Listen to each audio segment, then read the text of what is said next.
ഏട്ടാ, തൃശ്ശൂർ കോർപ്പറേഷൻ നമ്മൾ ഈ കോൺഗ്രസ്സുകാരുടെ തമ്മിലടി പുതിയ പുതിയ കാര്യമൊന്നുമല്ല. കോൺഗ്രസ്സുകാര് എന്ന് കോൺഗ്രസ് ഉണ്ടായോ അന്ന് മുതൽ ഇന്ന് വരെ അധികാരത്തിന് വേണ്ടി തമ്മിലടിക്കുന്നവരാണ് കോൺഗ്രസ്സിലുള്ള മുതിർന്ന നേതാക്കളാണെങ്കിലും അണികളാണെങ്കിലും പ്രവർത്തകരാണെങ്കിലും എല്ലാം. ഇപ്പം തൃശ്ശൂർ കോർപ്പറേഷനിൽ ഇപ്പം ലാലി അല്ലേ, ലാലി ജെയിംസ് മേയർ ആവാൻ എന്തുകൊണ്ട് യോഗ്യത എനിക്കായിരുന്നു, പക്ഷെ എന്ത് സംഭവിച്ചു എന്നറിയില്ല. അവിടെ പണത്തിന്റെ ഒരു കുത്തൊഴുക്ക് നടന്നു എന്ന് വരെയുള്ള പ്രചരണങ്ങൾ നടക്കുന്നു. ശരിക്കും പറഞ്ഞാൽ എന്താണ് കോൺഗ്രസിനിടയിൽ എന്താണെന്ന് ചോദിക്കേണ്ട ആവശ്യമില്ലല്ലോ, അത് നമുക്കറിയാം. എവിടെ എന്ത് നടന്നാലും ശരി ഈ ഒരു അധികാര വടപരി അവർക്കിടയിൽ എപ്പോഴും ഉണ്ട്. പക്ഷെ ഇതിനകത്ത് ലാലി പറഞ്ഞ മാധ്യമങ്ങളോട് പറഞ്ഞ ആരോപണങ്ങളിൽ ഒരു കാര്യമുണ്ട്. അതായത് ഈ കേന്ദ്ര നേതൃത്വത്തിന്റെ ഇടപെടലിലൂടെ വന്നപ്പം അവർ എടുത്തു പറഞ്ഞ ഒരു സാധനമുണ്ട്. അതായത് ഈ ദീപാദാസ് മുൻഷിക്കോ വേണുഗോപാലിനോ ഒന്നും ഇവിടത്തെ പ്രവർത്തകരുടെ കഷ്ടപ്പാടുകളെ കുറിച്ച് അറിയില്ലേ എന്നൊരു ചോദ്യം ചോദിച്ചിട്ടുണ്ട്. ശരിയല്ലേ അത്? അത് ശരി തന്നെയാണ്. കാരണം ദീപാദാസ് മുൻഷിയും കെ സി വേണുഗോപാൽ അറിയാതിരിക്കുന്നത് ശരിയല്ലല്ലോ.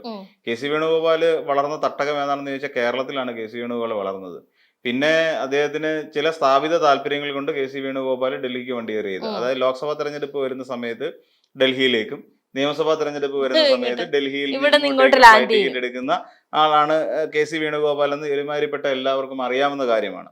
ഇപ്പൊ തൃശ്ശൂരും ഇപ്പൊ പ്രധാനമായിട്ടും വിഷയം ഉണ്ടായിരിക്കുന്നത് തൃശ്ശൂരും എറണാകുളവുമാണ്. എറണാകുളത്തും ഇതുപോലെ തന്നെയാണ്. മിനിമോൾ ജോസഫിന് അവിടെ വിഷയമുണ്ടായിട്ടുണ്ട്. അപ്പൊ ഇത്തരത്തിൽ എന്തുകൊണ്ട് ഇങ്ങനെ സംഭവിക്കുന്നു എന്ന് ചോദിച്ചാൽ ഇത് കോൺഗ്രസിനുള്ളിലെ ചില സ്ഥാപിത താല്പര്യക്കാരുണ്ട്. അതായത് കോൺഗ്രസ് പാർട്ടിക്കുള്ളിൽ ഞങ്ങളുടെ ഗ്രൂപ്പ് എന്ന് പറയുന്ന ഒരു വിഭാഗമുണ്ട്. ഇപ്പൊ കെ സി വേണുഗോപാൽ കെ സിക്ക് താല്പര്യമുള്ളവരെ മാത്രമേ അവിടെ നിയോഗിക്കൂ. ഇപ്പൊ എറണാകുളത്തേക്ക് വന്നു കഴിഞ്ഞാൽ കെ സി പക്ഷക്കാരെ വെട്ടിയൊതുക്കാൻ വേണ്ടി വി ഡി സതീശൻ പക്ഷം കളിച്ച നല്ലൊരു കളി അവിടെ കളിച്ചിട്ടുണ്ട്. അപ്പൊ ഇങ്ങനെ പറയുന്ന പോലെ എല്ലായിടത്തും ഈ രീതി പറഞ്ഞ ഗ്രൂപ്പ് കളികൾ അവിടെ സജീവമായി നടക്കുന്നുണ്ട് എന്നുള്ളതാണ്. ഇപ്പൊ ജോസഫ് ടാഗറ്റ് എന്ന് പറയുന്ന തൃശ്ശൂർ DCCയുടെ അധ്യക്ഷൻ തന്നെ പറഞ്ഞിരുന്നു, പണമില്ലാതെ ഇറങ്ങിയിട്ട് കാര്യമില്ല എന്ന് പലരും ആവശ്യപ്പെട്ടിരുന്നു. അല്ലെങ്കിൽ പണമില്ലാതെ ആണോ ഇങ്ങനെയുള്ള കാര്യങ്ങൾക്ക് നിൽക്കുന്നത് എന്ന് ചോദിച്ചു. അത് എന്ന് വെച്ചാൽ അതിന്റെ അർത്ഥം അത് പിന്നെ ഈ പറഞ്ഞ ലാലി ജെയിംസ് തന്നെ പറഞ്ഞ കാര്യമാണ്. കാരണം എന്ന് വെച്ച് കഴിഞ്ഞാൽ പണം കൊണ്ട് കൊടുക്കേണ്ടി വരും. അതിപ്പോൾ മേയർ ആവണോ പൈസ കൊടുക്കണം, ഇല്ല പൈസ ഇല്ലയോ മേയർ ആവാൻ പറ്റില്ല. ഇതാണ്. അപ്പൊ പണമുള്ളവർക്ക് അവിടെ മെച്ചമുള്ളൂ. അവർ തന്നെ പറഞ്ഞല്ലോ, പെട്ടിക്കകത്ത് പണവുമായി AICCക്ക് പണം കൊണ്ട് കൊടുത്തിട്ടുണ്ട് എന്നുള്ള കാര്യം വളരെ വ്യക്തമായി ഈ പറയുന്ന ലാലി ജെയിംസ് തന്നെ പറഞ്ഞിട്ടുണ്ട്. അതിന്റെ അർത്ഥം എന്താണ്? ഇവിടെ ഒരു വല്ലാത്ത പവർ ഗ്രൂപ്പ് പ്രവർത്തിക്കുന്നുണ്ട്. എന്ന് വെച്ചാൽ കോൺഗ്രസ് പാർട്ടിക്കുള്ളിൽ പണം ഉപയോഗിച്ചുകൊണ്ട് എന്ത് അധികാര സ്ഥാനവും വിലയ്ക്ക് വാങ്ങാൻ കഴിയും. ഇപ്പൊ മേയർ സ്ഥാനമല്ല, ഇനി മുഖ്യമന്ത്രി സ്ഥാനമല്ല, എന്ത് സ്ഥാനവും വിലയ്ക്ക് വാങ്ങാൻ കഴിയും എന്നുള്ളതിന്റെ മകുടോദാഹരണമല്ലേ പറഞ്ഞത്. അപ്പൊ അവർക്ക് ചില മാധ്യമപ്രവർത്തകർ ചോദിച്ചു, ഇനി നിങ്ങൾക്കെതിരെ അച്ചടക്ക നടപടി ഉണ്ടാവുകയാണെങ്കിൽ അച്ചടക്ക നടപടി നേരിടാൻ അവർ പറയുന്നത് തയ്യാറാണ്. പക്ഷേ തയ്യാറാവുന്നതിന് മുൻപ് അങ്ങനെ അച്ചടക്ക നടപടി ഉണ്ടായാൽ ഞാൻ പലതും വിളിച്ചു പറയും, എനിക്ക് പലതും പറയാനുണ്ട്. അങ്ങനെ പറഞ്ഞു കഴിഞ്ഞാൽ അവിടെ ഉണ്ടാകാൻ പോകുന്ന ഭവിഷ്യത്ത് ഒന്ന് ആലോചിച്ച് നോക്കി. ശരി, അങ്ങനെ ഒന്നും ഇല്ല എന്ന് തന്നെ വെക്കാം, ഇപ്പം അവർക്കൊന്നും പറയാനില്ല. പക്ഷേ എന്തിന്റെ പിൻബലത്തിലാണ് അവർ അങ്ങനെ ഒരു ആരോപണം ഉന്നയിക്കുന്നത്? അതായത് എനിക്ക് പലതും പറയാനുണ്ട്. ഇതൊരു ത്രെട്ടണിങ് വേർഡാണ്, അതൊരു ഭീഷണിപ്പെടുത്തുന്ന വാക്കുകളാണ്. അത് നമുക്കറിയാം. ആരുടെ മുഖത്ത് നോക്കി നിനക്ക് ഞാൻ ആരാന്ന് അറിയാവോടാ എന്ന് എത്ര വമ്പന്റെ അടുക്കലും നമ്മൾ മുഖത്ത് നോക്കിയും ചോദിച്ചു നോക്കി അവനൊന്ന് ശങ്കിക്കും. സ്വാഭാവികമായും ഒരാളുടെ സൈക്കോളജി അതാണ്. അവനൊന്ന് വിറച്ചു പോകും, ഇവൻ ആരാ എന്നൊരു സംശയം ഉണ്ടാവും. നമ്മളുടെ എതിരിടാൻ ഒരു മടി കാണിക്കും എന്ന് പറയുന്ന പോലെ ഇപ്പൊ ഈ ലാലി ജെയിംസ് അവിടെ നിന്നിട്ട് പറയാണ്, പിന്നെ എനിക്കും പലതും പറയാനുണ്ട്, ഞാൻ വെട്ടിത്തുറന്ന് പറയും എന്ന് പറഞ്ഞു കഴിയുമ്പോൾ കോൺഗ്രസിനകത്ത് പിന്നെ ലാലി എന്ന് പറയാൻ തൻ്റെ ഇടമുള്ള ഒരു നേതാവുമില്ല. ഒരു സ്ത്രീ വന്നിട്ട് എനിക്ക് പലതും പറയാനുണ്ട് എന്ന് പറഞ്ഞു കഴിഞ്ഞാൽ കാലിന്റെ ചോട് മുതൽ അങ്ങ് മുടിയുടെ അറ്റം വരെ നിന്ന് വിറയ്ക്കും ഓരോ കോൺഗ്രസ്സുകാരൻ്റെയും. അത് കോൺഗ്രസ്സുകാരുടെ ഒരു ശാപമാണ്, എല്ലാ കോൺഗ്രസ്സുകാരുടെയും ഒരു ശാപമാണ്. അതുകൊണ്ട് ഈ പറയുന്ന ലാലിക്കെതിരെ യാതൊരു നടപടിയും പാർട്ടി തലത്തിൽ ഉണ്ടാവാൻ പോകുന്നില്ല. ഇപ്പൊ പിന്നീട് ഉണ്ടാവേണ്ടതെന്ന് പറഞ്ഞാൽ എങ്ങനെ ഈ പണം എന്തിനു വേണ്ടിയിട്ടാണ്, ആർക്കാണ് പണം കൊടുക്കേണ്ടത്? ദീപാദാസ് മുൻഷിക്കാണോ പണം കൊടുക്കേണ്ടത്? ഇനി അല്ല കെ സി വേണുഗോപാലിനാണോ? ഇനി അതല്ല രാഹുൽ ഗാന്ധിക്കാണോ? അങ്ങനെ ഉണ്ടെങ്കിൽ മാത്രമേ ഞങ്ങൾക്ക് പിന്നെ സീറ്റ് നൽകാൻ കഴിയുള്ളൂ, മേയറാക്കാൻ കഴിയുള്ളൂ. പണമില്ലാത്തവർ മേയർ ആവണ്ട.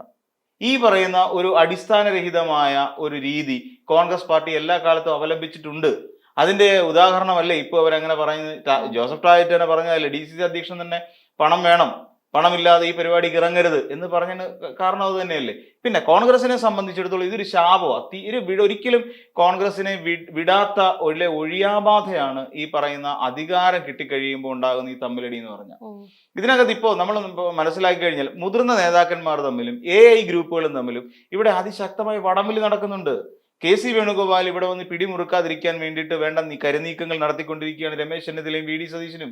ഈ പറയുന്ന പോലെ VD സതീശൻ, നമ്മൾ വിചാരിക്കും VD സതീശൻ രമേശ് ചെന്നിത്തലയൊക്കെ സ്വർണ്ണക്കൊള്ളയുടെ പുറകിലാണ് എന്ന് നമ്മൾ വിചാരിക്കുന്നുണ്ട്. കാര്യം മുട്ടിന് അതുമായി ബന്ധപ്പെട്ട ബൈറ്റുകൾ മാത്രമേ കൊടുക്കുന്നുള്ളൂ. പക്ഷേ അതേസമയം KCയെ നിലം തൊടിയിക്കാതിരിക്കാനുള്ള നടപടികളുമായിട്ട് ഓട്ടമാണ്. അവർ കൂടിയാലോചന നടത്തിക്കൊണ്ടിരിക്കുകയാണെന്നേ. എന്ന് വെച്ചാൽ KC വന്നു കഴിഞ്ഞാൽ തീർന്നു, ഇവരുടെ അവസ്ഥ തീർന്നു. അപ്പൊ അങ്ങനെ KCക്ക് കാല് കുത്താൻ ഒരു എന്താ പറയുന്നത്, സൂചി കുത്താൻ ഇടം കൊടുക്കാത്ത രീതിയിൽ എങ്ങനെ ബ്ലോക്ക് ചെയ്യണം എന്നുള്ളതിനെ കുറിച്ച് അവർ കൂലങ്കഷമായി ചിന്തിച്ചുകൊണ്ടിരിക്കുന്നത്. ഇവിടെ നമ്മളൊന്ന് ആലോചിച്ച് നോക്കൂ.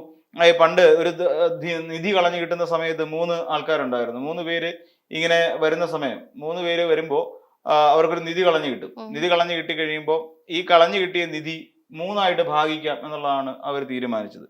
അപ്പം 3ആയി ഭാഗിക്കാൻ വേണ്ടി ഇവർ തീരുമാനം എടുത്തു കഴിയുമ്പോഴേക്ക് പറയും ശരി ഭാഗിക്കാം. ആദ്യം തർക്കം ഉണ്ടായി, ഞാനാണ് ആദ്യം കണ്ടതുകൊണ്ട് എനിക്ക് മേജർ ഷെയർ വേണം എന്നുള്ള നിലത്തിലൊക്കെ പറയും. അങ്ങനെ പറഞ്ഞിട്ട് ഏറ്റവും അവസാനം ഒരു രമ്യതയിലെത്തി നമുക്ക് 3ആയിട്ട് ഭാഗിച്ചെടുക്കാം എന്നുള്ളതായി. അപ്പം ഭക്ഷണം കഴിക്കേണ്ട സമയമായി, വിശപ്പായി. അപ്പോൾ ഒരാള് ഭക്ഷണം കഴിക്കാനായിട്ട് പറഞ്ഞു വിട്ടു, ഭക്ഷണം വാങ്ങാനായി. അയാൾ പോയി ഭക്ഷണം കഴിച്ച് അയാൾ തിരിച്ച് നടന്നു വരുന്ന വഴിയിൽ ബാക്കിയുള്ള ഭക്ഷണത്തിൽ വിഷം കലക്കി, വിഷം കലർത്തിയിട്ട് കൊടുക്കാനായിട്ട് പോയി. എന്ന് വെച്ചാൽ ഈ ഭക്ഷണം കഴിച്ചു കഴിഞ്ഞാൽ ബാക്കി 2 പേര് മരിക്കും. മരിച്ചു കഴിയുമ്പോൾ ഇയാൾക്ക് ഈ ഷെയർ കിട്ടും.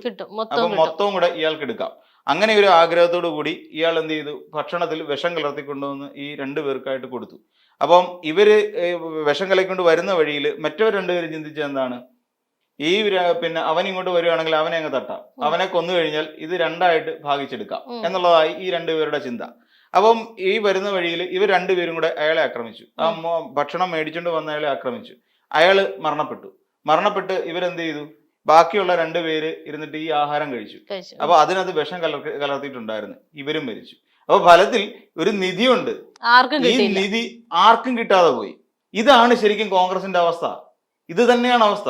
കാര്യം ഒരു സാധ്യതയുണ്ട്. അതായത് ഇപ്പൊ തദ്ദേശ തെരഞ്ഞെടുപ്പ് കഴിഞ്ഞ സമയത്ത് ഒരു സാധ്യത മുന്നിലുണ്ട്. അതായത് ഇപ്പം നിയമസഭാ തെരഞ്ഞെടുപ്പിൽ വിജയിച്ചു കഴിഞ്ഞാൽ ഭൂരിപക്ഷം കിട്ടും.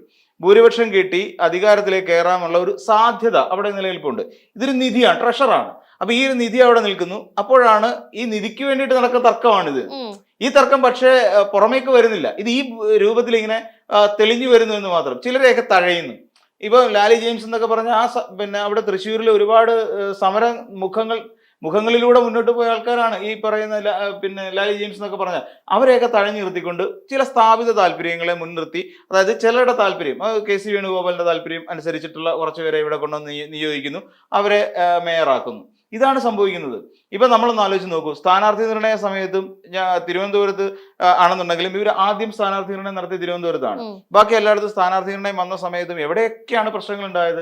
അപ്പം വലിയ ശക്തമായ പ്രശ്നങ്ങളുണ്ടായി. ഇപ്പോഴും മലപ്പുറം മേഖലകളിലൊക്കെ അവിടെ പ്രശ്നം നടന്നുകൊണ്ടിരിക്കുക. അതിൽ UDF പിന്നെ ലീഗും കോൺഗ്രസും തമ്മിൽ പ്രശ്നം നടന്നുകൊണ്ടിരിക്കുക. കോൺഗ്രസിനെ ഞങ്ങൾക്ക് വേണ്ടാന്ന് പറഞ്ഞ് ലീഗുകാരെ ഞങ്ങൾക്ക് വേണ്ടാന്ന് പറഞ്ഞ് കോൺഗ്രസ്സുകാർ. ഇതൊക്കെ എന്താ ബേസ് എന്ന് വെച്ച് കഴിഞ്ഞാൽ അടിസ്ഥാനപരമായി നമ്മൾ ചിന്തിച്ചു നോക്കിക്കഴിഞ്ഞാൽ ഇതെല്ലാം അധികാരത്തിന് വേണ്ടി നടക്കുന്ന വടംവലികളാണ്.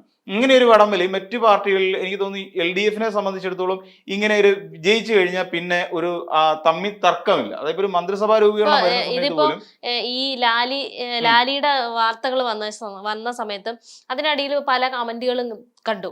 ശരിക്കും പറഞ്ഞു കഴിഞ്ഞാൽ CPM അല്ലെങ്കിൽ LDF ജയിച്ചാൽ മതിയായിരുന്നു, LDF ജയിച്ച ഇത് കാണണ്ടായിരുന്നു, ഈ തമ്മിലടി കാണണ്ടായിരുന്നു, ഈ തൊഴുത്തിൽ കുത്തും ഈ ആരോപണങ്ങളും ഒന്നും കാണേണ്ടി വരുന്നത്. സത്യമാണത് അല്ലെ? അവർക്കിടയിൽ മാത്രമേ ഉള്ളൂ ഈ അധികാരത്തിന് വേണ്ടിയിട്ട് കിടന്ന് കടിപിടി കൂടത്തില്ല, അല്ലെ? റോഡിൽ കിടന്ന് അടി ഉണ്ടാക്കത്തില്ല. ഇപ്പൊ എന്തെങ്കിലും പാർട്ടി സെക്രട്ടേറിയറ്റ് ചർച്ച ചെയ്യും, ചർച്ചയാണ് അവിടെ. ആ ചർച്ച ചെയ്തിട്ട് ഇപ്പൊ നമ്മൾ കഴിഞ്ഞ തവണ തെരഞ്ഞെടുപ്പ് കഴിയുന്നു, പാർട്ടി ഭൂരിപക്ഷത്തിൽ LDF ഭൂരിപക്ഷത്തിലേക്ക് പോകുന്നു. അവിടെ മന്ത്രിസഭാ രൂപീകരണം ഉണ്ടായത് ശ്രദ്ധിച്ചിട്ടുണ്ടോ? പഴയ നമ്മളെല്ലാവരും ചിന്തിച്ചു ഇപ്പൊ ശൈലജ ടീച്ചർ പോകല്ലേ എന്ന് നമ്മൾ ആഗ്രഹിച്ചിട്ടുണ്ട്. കാര്യം ശൈലജ ടീച്ചർ അവർ ആ കാലഘട്ടങ്ങളിൽ വളരെ മികച്ച രീതിയിൽ ആരോഗ്യവകുപ്പിനെ മുന്നോട്ട് കൊണ്ടുപോയതാണ്. അങ്ങനെ പല മന്ത്രിമാരും മാറി നിൽക്കരുത് നമ്മൾ ആഗ്രഹിക്കുന്ന സമയത്ത് പോലും ഇപ്പം രവീന്ദ്രൻ മാഷ് മാറല്ലേ എന്ന് നമ്മൾ ആഗ്രഹിച്ച, രവീന്ദ്രൻ മാഷ് മന്ത്രിയായിട്ട് വരണം എന്ന് നമ്മളെല്ലാവരും ആഗ്രഹിച്ചു. പക്ഷെ സംഭവിച്ച വേറൊന്നാണ്, പുതിയൊരു തലമുറയെ അവിടെ എടുത്തുകൊണ്ട് വരാൻ സാധിച്ചു. ഇപ്പം നമ്മൾ നോക്കിക്കഴിഞ്ഞാൽ LDFന്റെ മന്ത്രിസഭയിലേക്ക് വന്നു കഴിഞ്ഞാൽ മുഹമ്മദ് റിയാസ് പിന്നെ P Rajeev, K N Balagopal, Veena George എന്ന് പറയുന്ന ഒരു പിടി മറ്റു തലത്തിലേക്ക് നിൽക്കുന്ന കുറേയധികം മന്ത്രിമാരെ നമുക്ക് കിട്ടി. ഒരു സെക്കൻഡ് ജനറേഷൻ ഓഫ് മിനിസ്റ്റേഴ്സിനെ നമുക്ക് LDFന്റെ ഭാഗമായി കേരളത്തിന് കിട്ടി എന്നുള്ളതാണ് ഇതിനകത്തിലെ ഏറ്റവും വലിയ ഒരു പ്രത്യേകത. ഇത് പക്ഷെ ഇവിടെ നടക്കില്ല. UDFനെ സംബന്ധിച്ചിടത്തോളം നടക്കില്ല. UDFല് ഇപ്പം ഭൂരിപക്ഷം കിട്ടിയെന്ന് വെച്ചു. UDF ഭൂരിപക്ഷം കിട്ടിക്കഴിഞ്ഞാൽ പിന്നീട് അടുത്തടി മന്ത്രിസ്ഥാനത്തിന് വേണ്ടിയിട്ട് അടി ഉണ്ടാവും. കോൺഗ്രസിനകത്ത് ആദ്യം മുന്നണി ബന്ധമാണ്. അല്ല, ആദ്യം കോൺഗ്രസിന് വേണ്ടിയിട്ട് ഒരു തല്ല് അവിടെ നടക്കും. കോൺഗ്രസിന് വേണ്ടിയിട്ട് കോൺഗ്രസ്സുകാർ തമ്മിലൊരു തല്ല് നടക്കും. കോൺഗ്രസ്സുകാർ തമ്മിൽ തല്ലി ഏറെക്കുറെ അങ്ങോട്ടും ഇങ്ങോട്ടും ഒക്കെ ചില ഗ്രൂപ്പുകൾക്ക് വീതം വെച്ച് കൊടുക്കണം. ഇതിന്റെ ഒരു പ്രശ്നം എന്ന് വെച്ചാൽ കണ്ടമാനം ഗ്രൂപ്പുകളുണ്ട്. ഇപ്പൊ ചെന്നിത്തല പറയും എനിക്കൊരു 4 പേര് അല്ലെ 2 പേരെ മന്ത്രിയാക്കണം. അപ്പൊ മറ്റൊരാള് VD സതീശൻ പറയും അങ്ങനെ പറ്റത്തില്ല, എനിക്ക് ഒരു 4 പേരെ അങ്ങനെ മന്ത്രിയാക്കണം. അപ്പൊ അടൂർ പ്രകാശ് വന്നിട്ട് പറയും എന്റെ കൂടെ നിൽക്കുന്ന ഒരു 3 പേരുണ്ട്, അവരെ മന്ത്രിയാക്കണം. ഇങ്ങനെ ഓരോരുത്തർക്കും കോട്ടകളുണ്ട്. ഈ മിലിറ്ററി കോട്ട, അങ്ങനെയുള്ള കോട്ട എന്നൊക്കെ പറയുന്ന പോലെ ഓരോരുത്തർക്കും ഓരോ കോട്ടകളുണ്ട്. ഈ കോട്ട പൂർത്തീകരിക്കണം. ഇല്ലാന്നുണ്ടെങ്കിൽ പ്രശ്നമാണ്. ഇവരെല്ലാം പിൻവലിക്കും. അതായത് ഇപ്പൊ നമ്മള് യൂത്ത് കോൺഗ്രസ് ഇലക്ഷൻ അത് തന്നെ ഇപ്പോഴും അതിന്റെ പേര് അടി നടന്നുകൊണ്ടിരിക്കുകയല്ലേ എന്ന് പറയുന്ന പോലെ ഇവിടെ അങ്ങനെ വരുന്നു സാഹചര്യത്തിൽ. അപ്പൊ എങ്ങനെയെങ്കിലും ഒരു സമവായത്തിലെത്തി ഒരു മുഖ്യമന്ത്രിയെ തീരുമാനിക്കും. മുഖ്യമന്ത്രിയുടെ കാര്യത്തിൽ നമ്മൾ നോക്കിക്കോണം, ഭീകരമായ തല്ലി നടക്കാൻ പോവാണ്. ഭീകരം, നമ്മൾ കേരളം എക്സ്പെക്ട് ചെയ്യാത്ത ഒരു അടി നടക്കാൻ പോവാ. ഇങ്ങനെ ഒരു തമ്മിത്തല്ല് നമ്മൾ ഒരുപക്ഷെ ചരിത്രത്തിൽ ഇടം പിടിക്കും. തമാശല്ല, ചരിത്രത്തിൽ ഇടം പിടിക്കും. ലോകരാഷ്ട്രം നമ്മുടെ കേരളത്തിലേക്ക്, അതായത് UDF വിജയിച്ചാൽ ഉണ്ടാകുന്ന ഒരു കാര്യം പറയുന്നത്, UDF വിജയിച്ചാൽ മുഖ്യമന്ത്രി കസേരയ്ക്ക് വേണ്ടി നടക്കുന്ന തല്ല് എനിക്ക് തോന്നുന്നു ലോകരാഷ്ട്രങ്ങളെ പോലും അമ്പരപ്പിക്കുന്നതായിരിക്കും. അത് 100% ഉറപ്പാ. അപ്പൊ അത് കഴിഞ്ഞ് ഏകദേശം അക്കാര്യത്തിൽ തീരുമാനമാക്കി കഴിയുമ്പോഴായിരിക്കും അടുത്ത മുസ്ലിം ലീഗ് വരുന്നത്. ഞങ്ങൾക്ക് ഇത്ര മന്ത്രിസ്ഥാനം വേണം, ഇന്ന വകുപ്പുകൾ ഞങ്ങൾക്ക് വേണം. കൊടുക്കാതിരിക്കാൻ പറ്റില്ല. ലീഗ് പിൻവലിച്ചു കഴിഞ്ഞാൽ UDF സ്വാഹ ഇല്ല. പിന്നെ അപ്പുറത്തോട്ട് മാറിയിട്ട് അടുത്ത ആൾക്കാർ, ഇപ്പൊ RJD അതുപോലുള്ള ആൾക്കാർ അങ്ങോട്ട് മുന്നോട്ട് വന്നിട്ട് ഇപ്പം പിന്നെ KK-രമയ്ക്ക് വേണമെന്നുണ്ടെങ്കിൽ ഇതിന്റെ മന്ത്രിസ്ഥാനം ആവശ്യപ്പെടാവുന്നേ. KK-രമ നിൽക്കുകയല്ലേ വടകരയിൽ നിന്ന്. KK-രമ RMP എനിക്ക് മന്ത്രിസ്ഥാനം വേണം എന്ന് KK-രമയ്ക്ക് ആവശ്യപ്പെടാം. PV അൻവറിനെ വലിച്ചിനകത്ത് ഇട്ടിട്ടുണ്ട്. PV അൻവറിനെ പറയാം എനിക്ക് മന്ത്രിസ്ഥാനം വേണം. PV അൻവർ കൊടുക്കാതിരിക്കാൻ പറ്റില്ല. പിന്നെ ഇപ്പൊ പുതിയ കുറെ ആൾക്കാരെ എടുക്കുന്നുണ്ട്. CK ജാനുവിന്റെ പാർട്ടിയിലെ ഒരാൾക്ക് മന്ത്രിസ്ഥാനം വേണമെന്ന് പറയുന്നത് കൊടുക്കാതിരിക്കാൻ പറ്റുമോ? ഈ കോൺഗ്രസ്സുകാരുടെ ഒരു കുഴപ്പമെന്ന് പറഞ്ഞാലേ, ഇപ്പം ഒരു ഉദാഹരണം, 1000 നേതാക്കളുണ്ടെന്ന് വിചാരിച്ചോ.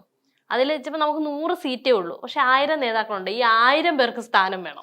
ആകെ 100 സ്ഥാനങ്ങളെ കൊടുക്കാനുള്ളൂ. അതുകൊണ്ടാണ് വിദ്യ നമ്മൾ കാണേണ്ട ഒരു കാര്യം, ഏറ്റവും കൂടുതൽ ജനറൽ സെക്രട്ടറിമാരുള്ള പാർട്ടിയാണെന്ന് ചോദിച്ചു കഴിഞ്ഞാൽ അത് കോൺഗ്രസ് പാർട്ടിയാണ്. എന്തിനിത്ര ജനറൽ സെക്രട്ടറിമാര്? KPCക്ക് 58 ജനറൽ സെക്രട്ടറിമാർ. എന്തിന് ഇത്രയും പേര്? 56 അത്രയും പേരുണ്ട്. ഇപ്പൊ നമ്മളങ്ങോട്ട് നോക്കിയ യൂത്ത് കോൺഗ്രസിന് തന്നെ എത്ര ജനറൽ സെക്രട്ടറിമാരുണ്ട്? ദേശീയ സെക്രട്ടറി തന്നെ 10 50 എണ്ണം ഉണ്ട്. ദേശീയ ജനറൽ സെക്രട്ടറിമാര് തന്നെ. എന്തിന് ഇത്രയും പേര്? യൂത്ത് കോൺഗ്രസിന് ഒരാൾ പോരെ? CPM അതൊക്കെയാണ് CPM CPI എന്ന് പറയുന്ന ഇടത് പാർട്ടികളുടെ ഒരു ഗുണം. അവർക്ക് ഒരു ജനറൽ സെക്രട്ടറി ഉണ്ട്. അതിപ്പോ MA ബേബി ആണ് CPMന്റെ. ഇവിടെ വന്നു കഴിഞ്ഞാൽ സംസ്ഥാന സെക്രട്ടറി ഉണ്ട്. അതേ ഉള്ളൂ, MV ഗോവിന്ദൻ. ഇതാണ് അതിന്റെ ഒരു സ്ട്രക്ചർ എന്ന് പറഞ്ഞത്. ഈ സ്ട്രക്ചറില്ലായ്മയാണ് ശരിക്കും ഇപ്പം ഈ കോൺഗ്രസിന്റെ ഏറ്റവും വലിയ പരാജയം. അവരെല്ലാം വിചാരിക്കുന്നത് ഞാൻ ജനറൽ സെക്രട്ടറി അല്ലേ, അപ്പൊ ഞാൻ പറയുന്നിടത്ത് ആള് വേണ്ടേ. അപ്പം ഈ പറയുന്ന 10-100 പേര് കാണും. 100 ജനറൽ സെക്രട്ടറിമാരും അതേ രീതിയിലാണ് ചിന്തിക്കുന്നത്. എല്ലാവരെയും അധികാരത്തിന്റെ ആ ഒരു ഇടനാഴിക്കുള്ളിൽ ഇങ്ങനെ പകച്ചു നിൽക്കുന്ന ആൾക്കാരാണ്. അത് നമ്മൾ നോക്കി. അതാണ് ഇപ്പൊ ഈ പറയുന്ന ജയിച്ചവർക്കെല്ലാം അധികാരം വേണം. ഈ പറയുന്ന BJPയിലെ ശ്രീലേഖയുടെ കാര്യം പറഞ്ഞ പോലെ മേയർ സ്ഥാനം ഇല്ലെങ്കിൽ എനിക്ക് വേണ്ട എന്ന് പറഞ്ഞ പോലെ, ജയിച്ചിട്ടുണ്ടെങ്കിൽ എനിക്ക് ഇന്ന സീറ്റ് വേണം. പക്ഷെ അതിനുവേണ്ടി അവിടെ 10 പേര് കിടന്ന് കടിപിടി കൂടുകയാണ്. അതാണ് ഇപ്പൊ അവസ്ഥ. അതാണ് ഇപ്പൊ തൃശ്ശൂര് നമ്മൾ ഈ കണ്ടോണ്ടിരിക്കുന്നതും. സുരേഷ് ഗോപി വന്നല്ലോ ഇവിടെ. ഇതിനകത്തിൽ ഏറ്റവും വലിയ രസം എന്ന് പറഞ്ഞാൽ ഈ ലാലി ജെയിംസ് ഉന്നയിച്ചിരിക്കുന്ന ഗുരുതരമായ ഒരു ആരോപണമാണ്. അത് ഇത് ഇങ്ങനെ ഒരു അധികാര തർക്കം എന്നുള്ള നിലയിലേക്ക് നമ്മൾ വിടുന്നതിനേക്കാൾ മുന്നേ നമ്മൾ ചിന്തിക്കേണ്ട ഒരു കാര്യമുണ്ട്. പണം ഇവിടെ ഒഴുകുന്നുണ്ട് എന്നുള്ളതാണ്. കേരള രാഷ്ട്രീയത്തില് പണം ഉപയോഗിച്ചുകൊണ്ട് എന്തിനേയും വിലക്കെടുക്കാൻ കഴിയും എന്നൊരു തോട്ട് ജനങ്ങളിലേക്ക് കൊടുക്കുന്ന ഒന്നാണ് ഇപ്പൊ ഈ പറയുന്ന ഈ പണപ്പെട്ടി എന്ന് പറയുന്നത് കോൺഗ്രസിലെ പുതിയ വിവാദം അല്ലല്ലോ. അല്ല നേരത്തെ കൊണ്ട് നടക്കുന്നവരുണ്ട് ഈ പണം.